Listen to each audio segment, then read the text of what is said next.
ആ കുന്ത്രാന്റെ കയ്യിൽ നിന്ന് പോയ പിന്നെ മനസ്സിലൊരു സ്വസ്ഥതയുണ്ട്. കൈക്കൂലി കൊടുത്തിട്ടാണെങ്കിലും 2 കേസിൽ നിന്ന് ഊരിയില്ലേ, ആ നമ്പ്യാരുടെ തലയിലിപ്പോ കാക്ക കൊത്തി പറിക്കുന്നുണ്ടാവും.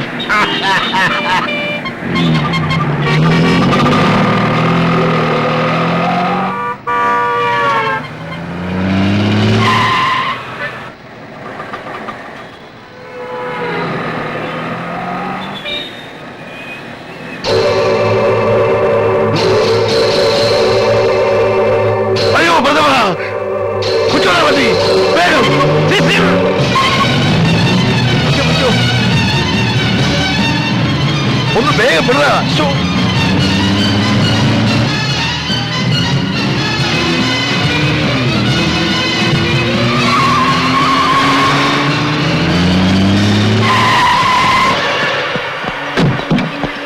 അയ്യോ അയ്യോ, വലിക്കാതെ വലിക്കാതെ. അയ്യോ, നിങ്ങൾ ആരാ, എന്താ വേണ്ടത്? പിന്നെ പറയാ. അയ്യോ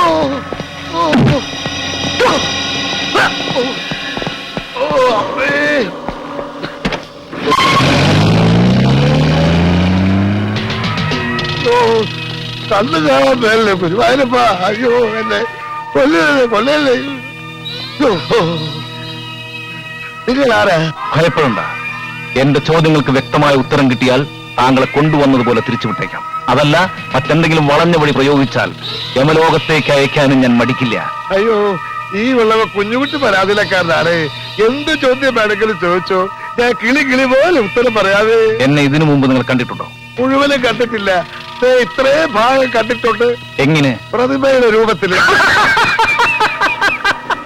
നിങ്ങൾ ശരിക്കും ആരാ, പ്രേതമോ മനുഷ്യനോ? മാൻറേ, ജൂനിയർ മാൻറേ. ഇത്രയും കാലം പ്രതിമയുടെ രൂപത്തിൽ വന്ന് ഉപദ്രവിച്ച് പോരാഞ്ഞിട്ടാണോ ഇപ്പൊ മനുഷ്യ രൂപത്തിൽ വന്നിരിക്കുന്നത്? നിങ്ങൾക്ക് എന്താ വേണ്ടത്? എനിക്കെന്നെ വേണം. വില്യം ഗ്രാൻഡ് തീർത്ത എന്റെ ഒട്ടുപ്രതിമ വേണം. തരാൻ പ്രയാസമാണെന്ന് എനിക്കറിയാം. അതുകൊണ്ട് ഞാനൊരു വ്യവസ്ഥ വയ്ക്കാം. എനിക്കെന്നെ കിട്ടുമ്പോൾ നിങ്ങൾക്ക് ഞാൻ 5 ലക്ഷം രൂപ തരും. 5 ലക്ഷം രൂപയോ? ശരി, തർക്കിക്കുന്നില്ല. 10 തന്നേക്കാം. 10? ഞാൻ 15 ചോദിച്ചാലോ? അടിച്ച് നിന്റെ 32 പല്ലും കാഞ്ഞു കൊന്ന് കായൽ താഴ്ത്തും. സ്നേഹിക്കുന്നവർക്കും വിശ്വസിക്കുന്നവർക്കും ഞാൻ ദൈവമാണ്, മറിച്ചായാൽ പിശാചും. ആ പ്രതിമ തിരിച്ചു തന്നാൽ പറഞ്ഞ പണം എനിക്ക് തരുമെന്ന് ഉറപ്പാണോ? മാൻഡ്രേക്ക് ഒരിക്കലും പാഴ്വാക്ക് പറയാറില്ല. എങ്കിൽ 2 ദിവസത്തിനുള്ളിൽ നിങ്ങൾ പറയുന്ന സ്ഥലത്ത് ഞാനത് എത്തിച്ചു തരാം. എന്താ, സമ്മതമാണോ? ഓക്കെ, പക്ഷെ വാക്ക് മാറിയാൽ നിങ്ങൾക്ക് എന്ത് സംഭവിക്കുമെന്നറിയാമോ? ഈശ്വര, ഇത്രയും വിലയുള്ളൊരു സാധനമായിരുന്നോ കൂടോത്രം പറഞ്ഞ് നമ്മൾ ഒഴിവാക്കിയത്? 10 ലക്ഷം രൂപയെന്ന് കേട്ടപ്പോ പ്രതിമ നമ്പ്യാരുടെ പക്കലാണെന്നുള്ള വിവരം ഞാൻ മിണ്ടിയില്ല. നമ്മുടെ ഭാഗ്യത്തിലാണ് ഈ ഞാൻ അവരെ വഴി വെച്ച് കണ്ടത്. പാട്ടുപാടി സമ്മാനമായി കിട്ടിയ ആ സാധനം പ്രതിഭ വീട്ടിലേക്ക് തന്നെയായിരിക്കും കൊണ്ടുപോയിരിക്കുക, അത് ഉറപ്പാ. ആ സാധനം അവിടെ നിന്ന് എങ്ങനെയെങ്കിലും ഒഴിവാക്കാൻ വേണ്ടി നമ്പ്യാര് കാത്തിരിക്കായിരിക്കും. എന്നാലും ഇനി അതും ചോദിച്ചോണ്ട് അങ്ങോട്ട് ചെന്നാ നമ്പ്യാർക്ക് സംശയം തോന്നുമല്ലോ. നീ ഇപ്പൊ എന്താ ചെയ്യാ? അതിനൊക്കെ വഴിയുണ്ട്, നീ കണ്ടോ. പ്രതിമ വെക്കാനുണ്ടോ? പ്രതിമ വെക്കാനുണ്ടോ? പ്രതിമ പഴയതും പുതിയതുമായ പ്രതിമ വെക്കാനുണ്ടോ? പ്രതിമ കയ്യും കാലുമില്ലാത്ത പ്രതിമ ആൾക്കാരിറങ്ങി തുടങ്ങി. ചൂടാ. പ്രതിമ വെക്കാനുണ്ടോ സാറേ? നല്ല വില തരാം. ഏതു തരം പ്രതിമ എടുക്കും? ഇതിന് മേലോട്ടുള്ളതാണേലും മതി. കുറച്ചു ദിവസം മുമ്പായിരുന്നെങ്കിലേ ഒരെണ്ണം തരാമായിരുന്നു. അതോടെ തന്നെ കച്ചവടം തുടങ്ങിയേനെ. അതുകൊണ്ട് എന്റെ അമ്മായിച്ചും പോയി. എത്ര പട്ടി കത്ത് കാണുമാവോ.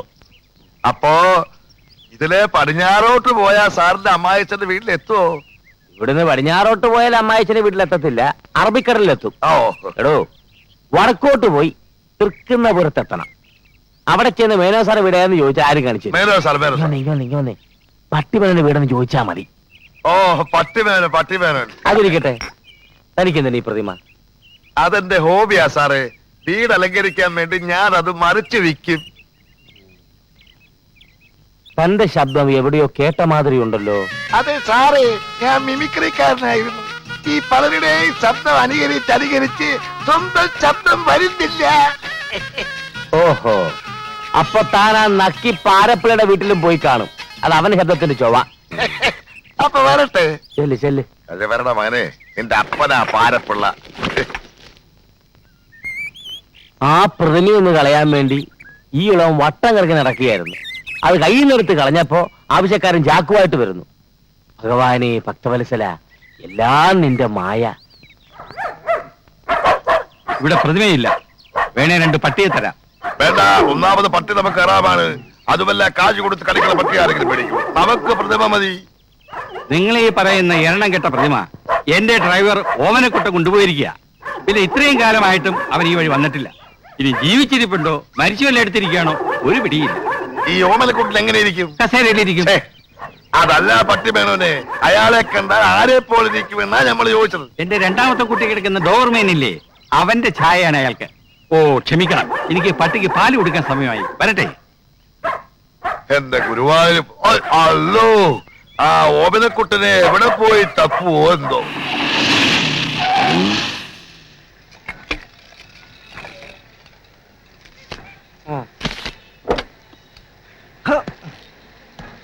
കടക്കാരൻ മരിച്ച ലക്ഷണമാണ്. ആ ഹലോ ചേട്ടാ. വരുന്നു. ഒരു പാക്കറ്റ് 555 ഇവിടില്ല. അയ്യോ, 555 കാണുമോ? അതുമില്ല. ഒരു പാക്കറ്റ് സിംഗിൾ 5 വാങ്ങി വെച്ചൂടോ? ശ്രമിക്കാം. അടച്ചിട്ട് മണലി വരാൻ പോടെ ഇറക്കാം.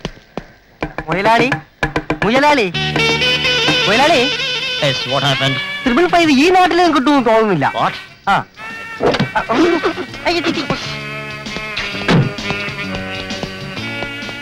ഒരു സോഫ്റ്റ് ഡ്രിങ്ക്.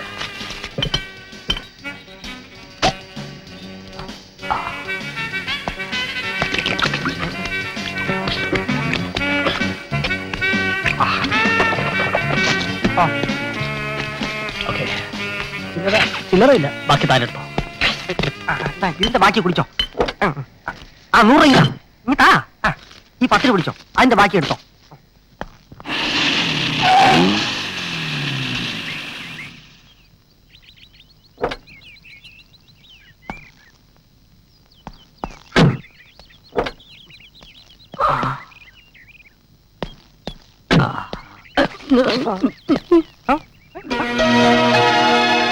പോലീസ് സ്റ്റേഷൻ ചതിച്ചോണ്ടീശ്വര. മുതലാളി ഇത്രയും കാലം ലോക്കപ്പിലായിരുന്നു താമസിച്ചിരുന്നത്. പിന്നെ വാടക വീടെന്ന് പറഞ്ഞതോ? ഓ മനസ്സിലായി. വലിയ വലിയ കള്ളന്മാരൊക്കെ ജയിലിന് തറവാടെന്ന് പറയുന്ന പോലെ മുതലാളി പോലീസ് സ്റ്റേഷന് വാടക വീടെന്ന് പറഞ്ഞായിരിക്കില്ലേ? രാഷ്ട്രീയക്കാരനെ പോലെ ആൾക്കാരെ വഹിക്കാൻ വായിട്ട് അലയ്ക്കാതെ വണ്ടി കയറിയിടാ. നീ ഒരു ഡ്രൈവറാണ്, ഞാൻ പോയിട്ട് പോന്നേക്കാം. മാസത്തിൽ ഒരിക്കൽ ചെന്ന് ഒപ്പിട്ട് കൊടുക്കണമായിരിക്കും. കള്ളൻ പോയിട്ട് വരട്ടെ.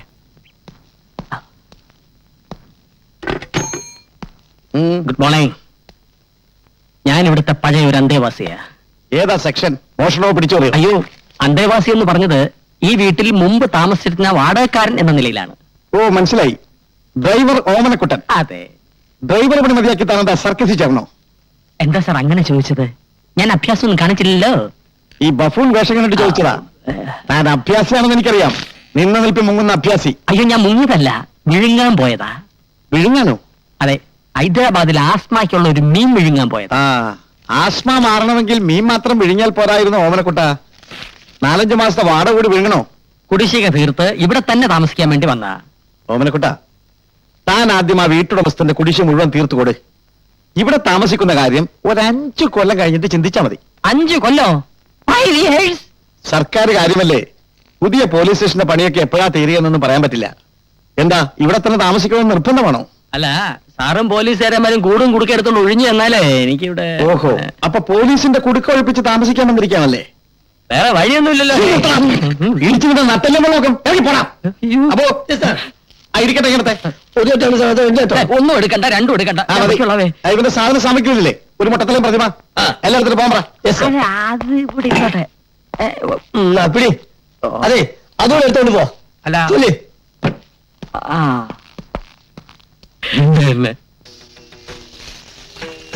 ഇനി ആശ മാത്രമേ ഉള്ളൂ ഞങ്ങൾക്കൊരാശ്രയം. ആ പ്രതിമ എങ്ങനെയെങ്കിലും തിരിച്ചെടുക്കണം. ഒഴിവാക്കിയ ബാധയെ തിരിച്ചെടുക്കാനാണോ ഭാവം? എനിക്കൊന്നും മനസ്സിലാകുന്നില്ല. മനഃപൂർവ്വം അപകടങ്ങൾ ക്ഷണിച്ചു വരുത്തിയാണോ? അല്ലെങ്കിൽ അതിനേക്കാൾ കൂടുതൽ അപകടങ്ങൾ ഉണ്ടാവും. ആശാൻ ഒന്ന് നോക്കണം. പറയാനുള്ളത് ഞാൻ പറഞ്ഞു. ഇനി നിങ്ങളുടെ ഇഷ്ടം.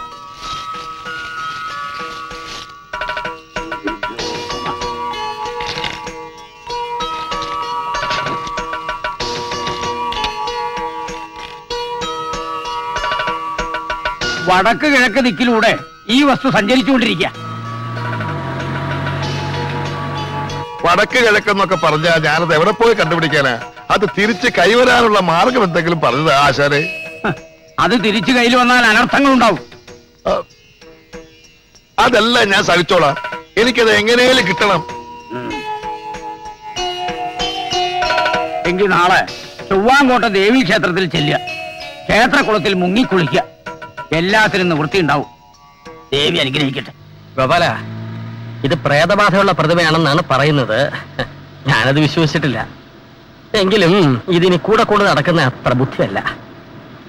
ഇത് ഉപേക്ഷിക്കാൻ പറ്റിയ സ്ഥലത്ത് എവിടെങ്കിലും വണ്ടി ഒന്ന് നിർത്തുക. ഒക്കെയോ പുഴയോ അങ്ങനെ എവിടെങ്കിലും. എനിക്കറിയാൻ പാടില്ല എന്ന് ചോദിക്കുക. അറിയാൻ പാടില്ലാത്തത് ചോദിക്കണ്ട. അറിയാവുന്ന ചോദിക്കാലോ. ചോദിക്കാം. മുതലാളിക്ക് എന്താ ഇടപാട്? മന്ത്രവാദോ അതോ കള്ളക്കടത്തോ? എന്തായാലും എന്റെ അടുത്ത് തുറന്നു പറയാം. മുതലാളിയുടെ ജീവൻ കയ്യിൽ പിടിച്ചിരിക്കുന്ന എന്റെ അടുത്ത് എന്തിനാ ഈ സസ്പെൻസ്? തമ്പാനൂർ ബസ് സ്റ്റാൻഡിന്റെ ഫ്രണ്ടിലെ പാർക്കില് വിശക്കുന്നു പറഞ്ഞ് തെണ്ടി നടന്ന ഊളച്ചെക്കനെ പിടിച്ച് ഡ്രൈവിംഗ് പഠിപ്പിച്ച് എന്റെ ഡ്രൈവറാക്കിയത് എന്റെ ലൈഫിലെ സസ്പെൻസ് പറഞ്ഞു തരാനല്ല. എടാ, അനാവശ്യ കാര്യങ്ങൾ ഇടപെട്ടാൽ നിനക്ക് കിട്ടുന്ന സസ്പെൻഷൻ ആയിരിക്കും. കാശുള്ളവൻ എന്തു ആവാലോ. കാശിക്ക് പോകുന്നതാണ് എനിക്ക് നല്ലതെന്ന് പറഞ്ഞതാ. നീ കാശിക്കോ ഏത് പോ.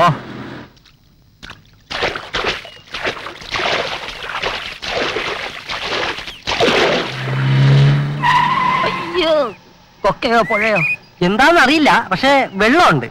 ആ മൊട്ട തലയെടുത്ത് പുഴയിലോട്ട് തള്ളി മുതലാളി.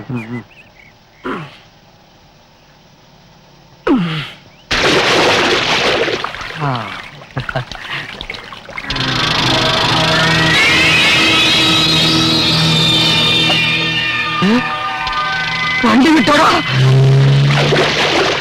അയ്യോ കൃഷ്ണ, ഗുരുവായൂരപ്പാ, ഭഗവാനെ, എവിടെ പോയി കിടന്നിരുന്ന കണ്ണലുള്ളി? ഓ, എല്ലാം വിശാലത്തിന്റെ ഭാഗ്യം. ഹലോ, അതെ, ഞാൻ നിങ്ങളുടെ കാള് പ്രതീക്ഷിച്ചിരിക്കുകയായിരുന്നു. പ്രതിമ എപ്പോൾ എവിടെ എത്തിക്കണമെന്ന് മാത്രം പറഞ്ഞാ മതി. ആ, പണം റെഡിയല്ലേ? ആ, ഓക്കെ ഓക്കെ. എന്താ അവര് പറഞ്ഞേ? മുനിസിപ്പൽ ഗോഡൌണിൽ രാത്രി 12 മണിക്ക് പ്രതിമയായിട്ട് ചെല്ലണമെന്ന്. ശരിക്കും എണ്ണി നോക്കി വാങ്ങണം. ചിലപ്പോ കള്ളനോട്ട് കണ്ട് പറ്റിക്കും. അണ്ടേ, 10 ലക്ഷം രൂപ അവിടെ ഇരുന്ന് എണ്ണി നിരക്കി 2 ദിവസം കഴിഞ്ഞ് ഇറങ്ങി എത്താം. ആ, അത് പറഞ്ഞപ്പോഴാ ഓർത്തത്. ഒരു പെട്ടി കൂടെ കൊണ്ടുവയ്ക്കോ. പെട്ടി അവരെന്നെ അടിച്ചുടച്ച് പെട്ടിയിലാക്കി ഇങ്ങോട്ട് അയക്കുമെന്നാ എന്റെ പേടി. പെട്ടിയായിട്ട് എല്ലാം. ഹലോ, പറഞ്ഞതുപോലെ എല്ലാം കറക്റ്റ് ആണല്ലോ? പറഞ്ഞ തുക മുഴുവനുണ്ട്. അയ്യോ, ദാ.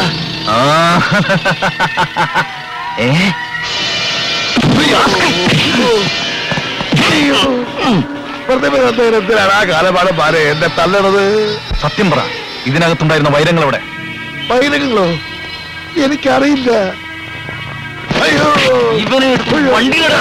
അയ്യോ, ജോർജ് ശരിയാണല്ലോ. അനർത്ഥങ്ങൾ തുടങ്ങി.